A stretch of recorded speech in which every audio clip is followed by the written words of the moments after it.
Good afternoon. Thanks for the fidelity. You're welcome to the 12 p.m. bilingual newscast on Equinox Television. Julien Beth, good afternoon. Bon après-midi à vous, Innocent Nazé. Mesdames et messieurs, bon après-midi à toutes et à tous. Et merci de rester fidèles sur Equinox Télévision.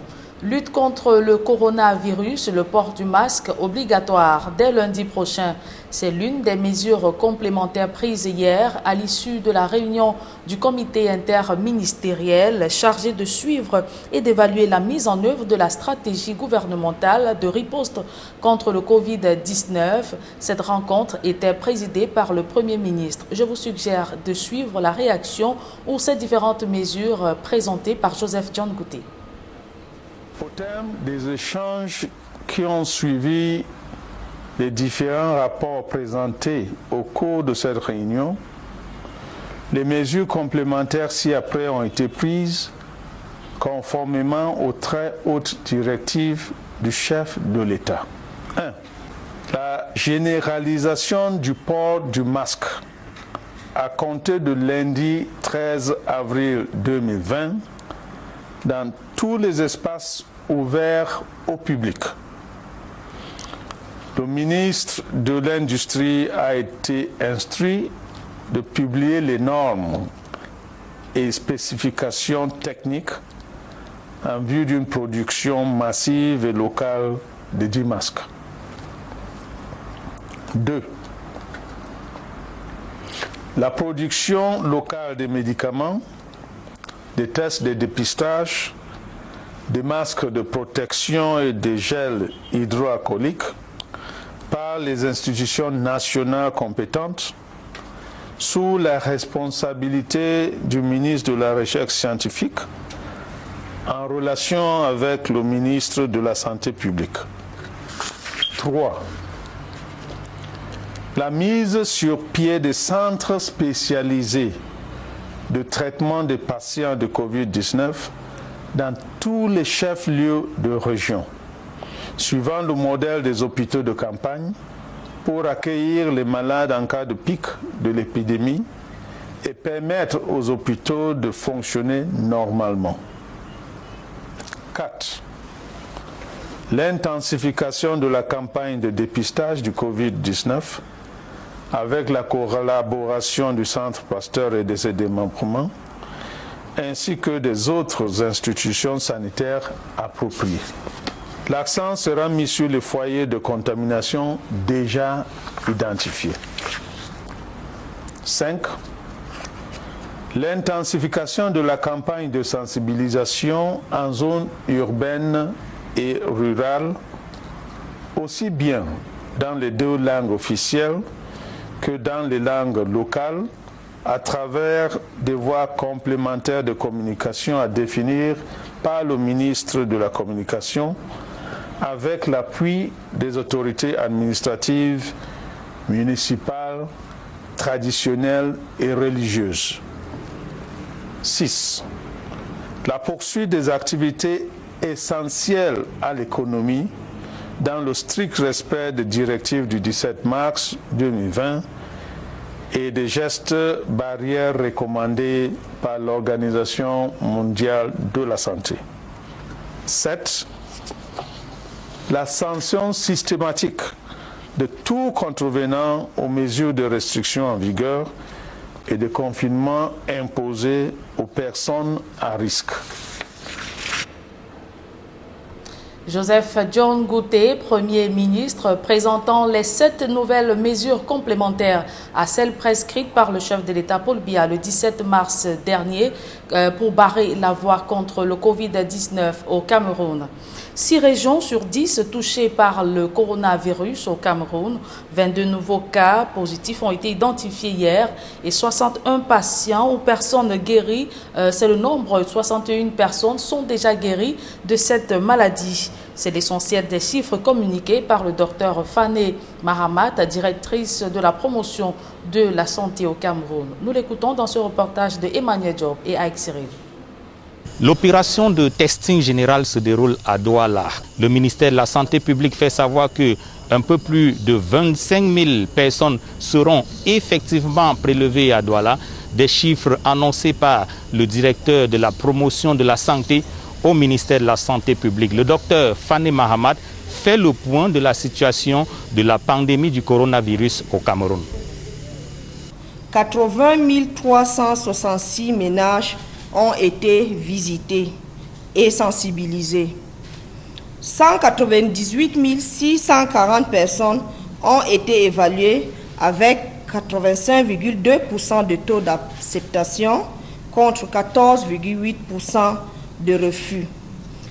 Le nombre de personnes à prélever s'élève à 2313. En ce qui concerne la situation à date, nous avons enregistré 22 cas positifs. Pour ce qui est des patients guéris, nous en totalisons 61. Nos encouragements vont à tous les professionnels de santé qui, chaque jour, se mobilisent et se dévouent corps et âme pour permettre à notre pays de sortir au plus vite de cette situation. 22 nouveaux cas déclarés positifs pour porter le chiffre à 722, alors que 61 patients sont déclarés définitivement guéris. Ce sont les chiffres annoncés par le ministère de la Santé publique par la voix du directeur de la promotion de la santé. Le docteur Fane Mahamat a fait le point de la situation de la pandémie du coronavirus au Cameroun. Depuis le Centre national des opérations des urgences sanitaires à Yaoundé, Emmanuel Job, Aïk Cyril, Equinox Télévision. Et la lutte contre la propagation du coronavirus fait face à de nombreuses difficultés dans la région du centre. Des domiciles privés sont désormais transformés en débits de boissons. Les marchés continuent à être des vecteurs de propagation du Covid-19 et certains transporteurs qui rament à contre-courant des prescriptions édictées par le gouvernement. Fort de ce constat, le gouverneur de la région du centre, Nasseri Paul Beya, a instruit une mobilisation de toutes les parties prenantes et une accentuation de la sensibilisation afin d'inverser la courbe de la propagation du Covid-19 dans sa région. Plus de détails dans ce reportage de Marcelin Gorsop et Emmanuel Job.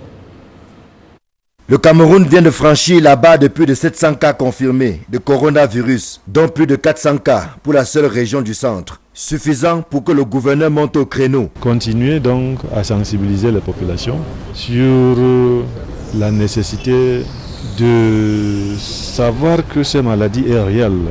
Renforcer leur capacité de détecter aussi ceux qui ont échappé ou bien qui ont des symptômes qu'on peut facilement détecter, et aussi la fermeture des lieux de loisirs. Nous demandons à ces femmes qui vendent des braises, des poissons braisés, d'éviter donc de vendre aussi la bière et vendre autre chose, et de faire en sorte que la distanciation est de mise. Cette première réunion d'évaluation est d'autant plus importante que l'application des 13 mesures édictées par le gouvernement rencontre beaucoup de résistance. Tenez, les autorités administratives ont maille à partir avec le phénomène des circuits qui refait surface depuis que les bars et autres lieux de consommation d'alcool sont obligés de fermer à 18 h. Sans compter avec certains transporteurs par taxi et par moto qui continuent avec les surcharges, tout en bafouant le port obligatoire des cache-nez prescrit par le gouvernement. La population pense que nous les empêchons de bien manifester leur liberté, mais je pense que c'est pour un temps. Donc je voudrais donc féliciter les autorités administratives parce que ces gens ne veulent pas coopérer, donc on est obligé à chaque 18 h d'être dehors. Autant de difficultés qui amènent le patron de la région du centre à rappeler l'urgence qu'il y a aujourd'hui, plus que par le passé, à tout mettre en œuvre pour appliquer sans état d'âme ni complaisance les mesures contenues dans le plan de riposte gouvernemental. Nous avons demandé et instruit les maires, en ce qui concerne surtout les marchés, de faire les compartiments par rapport aux denrées qu'ils vendent, aux différents produits qu'ils exposent. Comme ça, si par exemple on vend le plantain lundi, c'est-à-dire le vivre, lundi, mercredi on peut vendre d'autres produits, les habits. Jeudi on peut vendre peut-être les chaussures, ainsi de suite. Ça va permettre à ce que le marché ne soit pas étouffé et avec beaucoup de personnes au même moment.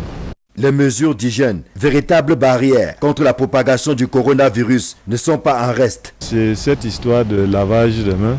Nous avons demandé d'être instauré dans tous les services publics pour permettre à ce que tout le monde puisse se laver la main. Nous pensons que dans tous nos services publics, il faut qu'on instaure obligatoirement le port de masque. Ça a l'avantage de sauver et l'usager et les fonctionnaires. Cette première réunion du comité régional de crise coïncide avec la mise en œuvre effective de la décentralisation de la réponse à la pandémie du coronavirus. Ainsi, le ministre de la Santé publique a instruit la mise à disposition des gouverneurs de région de matériel de prélèvement et de laboratoire, d'équipements et de consommables destinés à la désinfection et à la décontamination. Des équipements qui seront renforcés dans les prochains jours pour permettre une gestion optimale de cette crise sanitaire par les patrons de région. Et la région de l'Ouest est en passe d'être l'épicentre du coronavirus. 5 des 8 départements que compte cette région sont touchés par cette pandémie qui a déjà fait ou qui fait des milliers de morts dans le monde entier. Plus de détails avec Leclerc Takem. Chiffre du jour, 47, 15 cas symptomatiques en isolement à l'hôpital régional de Bafoussam, 32 cas asymptomatiques en isolement dans les logements sociaux à Kwekong. La région de l'Ouest est en passe d'être l'épicentre du coronavirus. Sur les 8 départements que compte cette région, 5 sont touchés par le Covid-19. La Mifi, la Ménois, le Okam, le Konki et les Bamoudos. Arrivé à l'Ouest en sapeur-pompier, le secrétaire d'État auprès du ministre Santé a pu toucher cette réalité du doigt. Au cours de la réunion du débriefing, le gouverneur de la région de l'Ouest a égrené quelques chapelets de doléances. Si bientôt on était obligé d'aller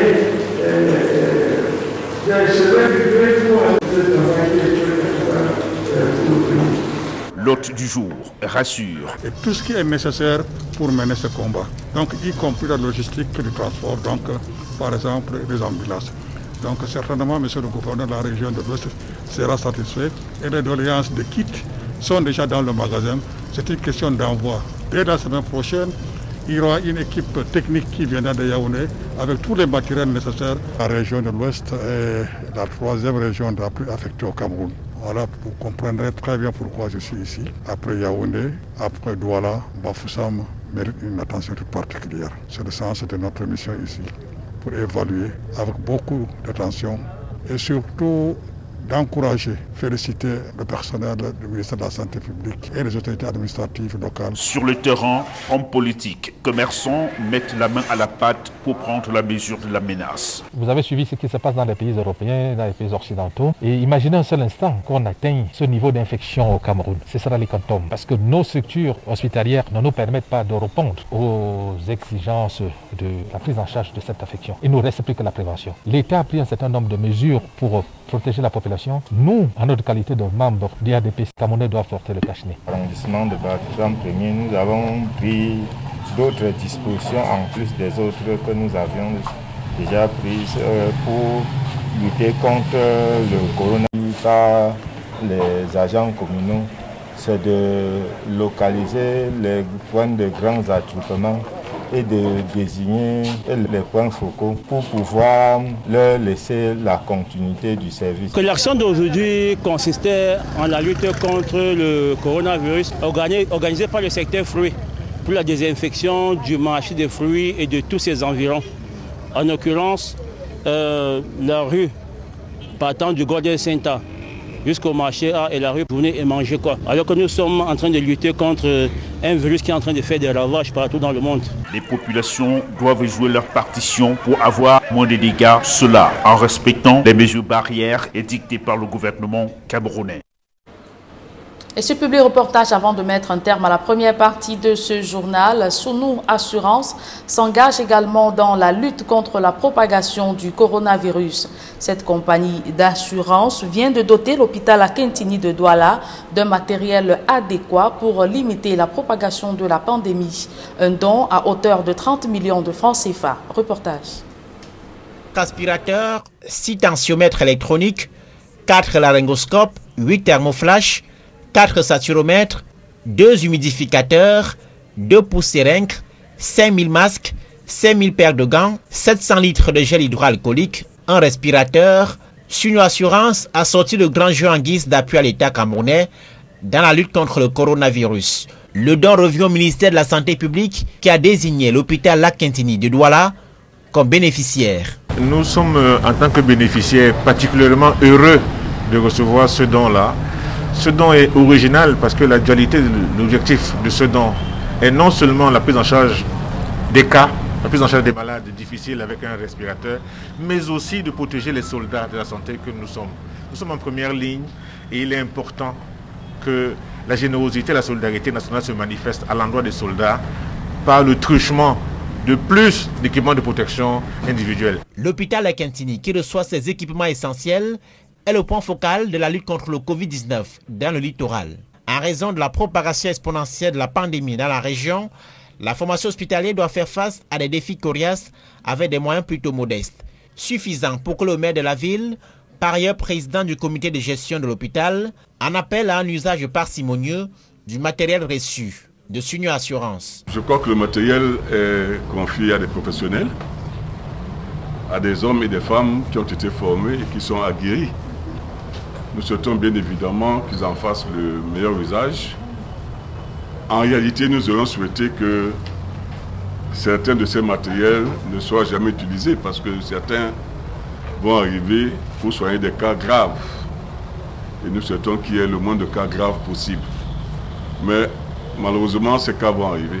Il est bon que l'hôpital Lac-Quintini soit doté des matériels qui permettent de sauver les cas les plus extrêmes. Le don en nature est un package qui pèse la somme de 30 millions de francs CFA, une preuve par cadre que la santé et le bien-être des populations sont des priorités absolues pour le groupe Sunio Assurance au Cameroun. Le don du groupe Sunio à l'hôpital Lac-Quintini de Douala vise essentiellement à contribuer à la lutte contre la pandémie du Covid-19 au Cameroun en assistant le gouvernement dans la riposte contre cette maladie-là. Présent avec 24 sociétés dans 15 pays du continent, le groupe Sunio Assurance est aux côtés des États africains dans la guerre contre le coronavirus avec un don de 310 millions de francs CFA destiné à appuyer les personnels de santé et les hôpitaux publics à l'épreuve de la pandémie. La suite de ce journal est en langue anglaise avec vous, Innocent Aze. Good afternoon once again. Good afternoon once more, Julien, and to our viewers, good afternoon as well. Thanks for staying with us. Christians in Cameroon today join their peers nationwide to commemorate Good Friday on the Friday before Easter Sunday. It commemorates the passion, crucifixion, and death of their Savior, Jesus Christ. It is the day after Holy Thursday. Good Friday comes to commemorate the death of Jesus Christ on the cross of Calvary. It is believed by Christians that on the first Good Friday afternoon, a great act was completed by which light conquered darkness and goodness conquered sin. And in general perspective, it is believed that Jesus Christ died this day to save mankind from sin.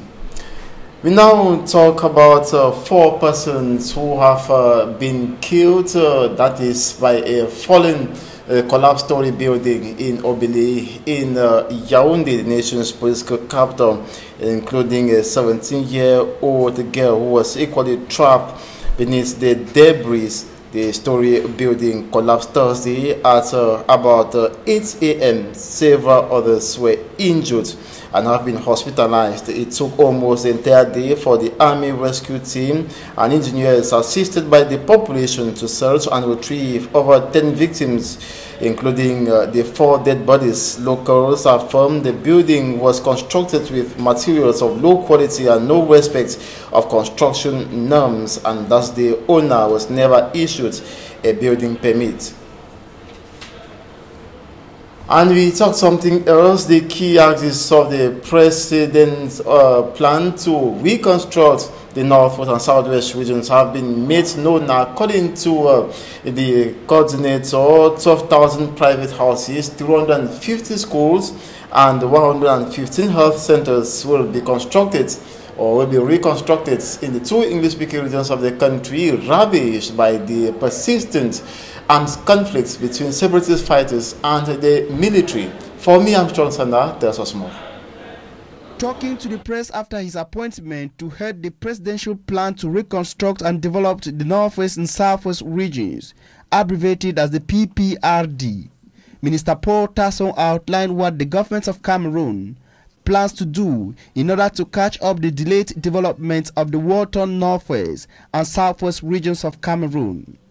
In his capacity as coordinator of the PPRD, Minister Paul Tasson said the project will see the reconstruction of some 12,000 destroyed private houses, 115 health centers, 350 schools, 400 water points, 40 bridges, 500 kilometers of low-tension power lines, 600 kilometers of rural roads, and 45 markets in the English-speaking Northwest and Southwest regions.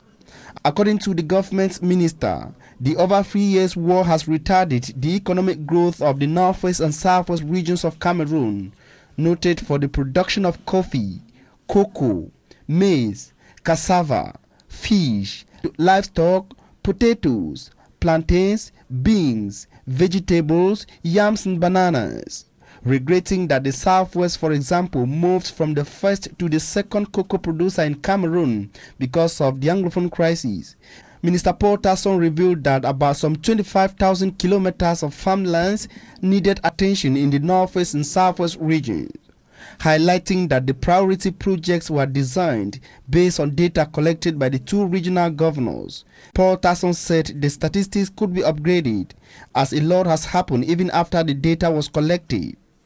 Paul Tasson also revealed that the project will be financed by the government of Cameroon and many financial partners who've shown interest in the initiative.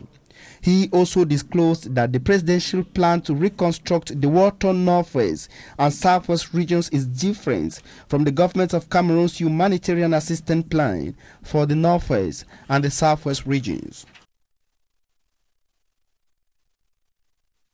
The Ministry of Public Health has indicated that out of the 10 regions of Cameroon, 6 are severely affected by the coronavirus pandemic.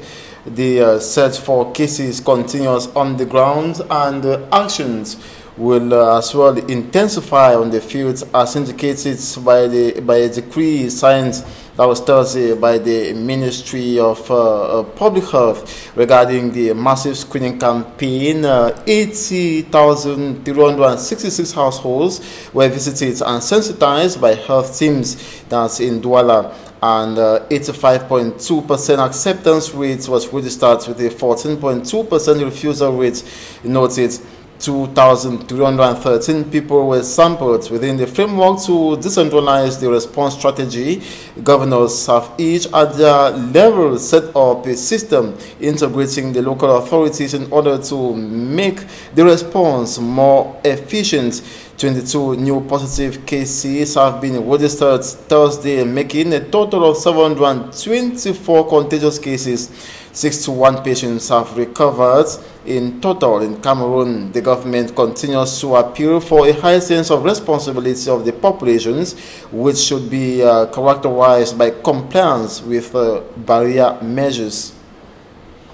The President of the Republic, Paul Biya, has approved the production of hydroxychloroquine and azithromycin against the coronavirus pandemic.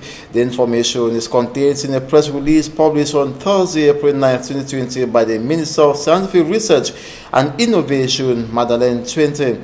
She notes, as part of the response to the COVID-19 pandemic, the President of the Republic, Paul Biya, marks his very high agreement to the Minister of Scientific Research and Innovation for the manufacture of hydroxychloroquine and azithromycin.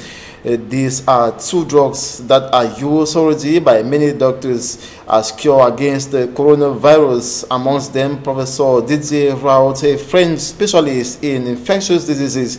In addition to the two drugs, the head of state instructed the acquisition of test kits for mass screening, the manufacture of protective masks, and hydroalcoholic gels. The Minister of Scientific Research and Innovation specifies that these instructions will be implemented by the specialized services of our ministerial departments, in particular the Institute of Medical Research and Studies of Medicinal Plants and the National Center for Technology Development, in collaboration with the Ministries of Health and Finance, in scrupulous respect for standards and qualities in public health. Medical officials see that locally made face masks could also be used by the population to protect themselves from contracting the COVID-19. According to Dr. Elias Afomi, a face mask should be able to protect someone from contracting any illness in the atmosphere. Details with Samanjukan Geber. Coronavirus in Cameroon. Health officials have been advising that the population should put on face masks. Cameroonians are now faced to make a choice between the medical face mask and that which is locally made. The mask is necessary, and any mask can do, because the molecule of the coronavirus is large enough that it cannot pass through any simple mask. Like the disposable ones that are available now, that we use, for example, one I'm putting on now. The virus cannot pass either from someone opposite you to you, or from you to the one opposite you. They cannot pass through. With the scarcity of the medical face mask in pharmacies, many Cameroonians have fallen for the locally made. The advice we give is that they should use locally prepared material for masks. The most important thing is that your nose and your mouth is protected. And a clean piece of cloth, as I said at the beginning, can do it. You don't need to go to the market to get a clean piece of cloth. Just a loin. You take a loin and you clean it, you wash it well and dry it. You can cut a piece of it and it becomes a mask for you. It will still protect you as anything. But what are the qualities of a good face mask? A good quality mask is, let me just say, any material that is clean. When I say material, any piece of fabric can do. In some cases, like you see one that we're using like this, paper napkin that we use during meals, that can do. And just like the piece of paper I have in my hand here, you take that paper and you fold it well, and then you put stuff at the end here, this end and this rubber bands, and do it. You will still put it in your mouth, that will protect you. If you take a piece of cloth which is clean and you cut it to a size that can cover your mouth, and you put things on that can tie you, it will protect you. So anything that can cover your nose and your mouth will prevent that virus from passing into you or going out to another person. Many have been asking for how long a mask could be used. The highest you can use a mask is within 24 hours. For us in the medical domain, we use mask as per the procedure that we are carrying out. After the procedure, we change the mask, because obviously some bacteria must have come into contact with the mask and we need to change it. And breathe freely when you are alone. But if you are going to be exposed to people, you have to put on a mask. One of the important advice from the government to Cameroonians have been to cover their nose and their mouth whenever they leave their homes. That's it for this 12 p.m. Balingua Newscast. Thanks so much for watching. To have a wonderful day and a nice weekend. Bonne journée et bon week-end aussi. Merci, je vous souhaite également une agréable journée Innocent Nazé et très bon week-end à vous. Mesdames et messieurs, merci d'avoir été des nôtres. Restez scotchés sur les programmes de la meilleure des télévisions.